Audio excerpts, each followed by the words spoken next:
அது அப்படியே இந்த இடத்துல சிவகார்த்திகேயன் ரிப்பீட் பண்ணுறாரு.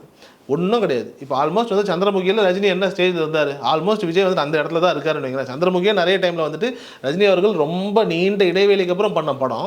ஆல்மோஸ்ட் வந்துட்டு அதுவே கூட கடைசி படமாக இருக்கலாம்லாம் அந்த டைமில் பேசப்பட்ட ஒரு காலம்லாம் இருந்தது.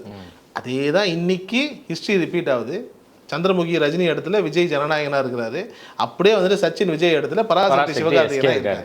இவ்வளவுதான். அவர் வந்துட்டு விஜய் துப்பாக்கியை கொடுத்தது ரொம்ப சரியான ஒரு விஷயம் தான். ரஜினி வந்துட்டு விஜய் தான் அடுத்துன்னு சொல்லலை, விஜய் வந்துட்டு சிவகார்த்திகேயன் தான் அடுத்துன்னு சொல்லிட்டாரு. அதுக்கேற்ற மாதிரி கிளாஷும் ஒன்று அமையுது பாருங்க, பர்ஃபெக்டாக அமையுது. இப்போ இந்த கிளாஷ்ல நீங்கள் பார்த்தீங்கன்னா ஆமாம், லிட்டரலாக இந்த கிளாஷ்ல நீங்கள் பார்த்தீங்கன்னா நிச்சயமாக ஜனநாயகன் ஓடும், அதில் எந்த விதமான டவுட்டும் கிடையாதுங்க. ஆனால் வந்துட்டு ஒரு கொண்டாடப்படக்கூடிய ஒரு மனநிலையில் இந்த படத்தை பற்றி நம்ம நிறைய பேசுகிற ஒரு நிலை இருக்குல்ல, அது பராசக்திக்கு வர வாய்ப்பு இருக்குது. ஏன்னா இந்த படத்தினுடைய கண்டென்ட்டாக இருக்கட்டும், ஒரு மாணவர் போராட்டத்தை எடுத்து இவங்க ஹேண்டில் பண்ண விதமாக இருக்கட்டும், இதெல்லாம் தாண்டி சுதாவனுடைய இன்வால்மெண்ட்டாக இருக்கட்டும், இதனால் இந்த படம் வந்துட்டு ஒரு கல்ட்டினுடைய நிலைக்குள்ளே தள்ளப்படும். அப்படியே நீங்கள் இந்த பக்கம் பார்த்தீங்கன்னா கமர்ஷியலில் வந்துட்டு இது விஜயனுடைய கடைசி படம் அப்படின்னும் போது இன்றைக்கும் நம்ம சந்திரமுகியும் மறக்கல, சச்சினையும் மறக்கல.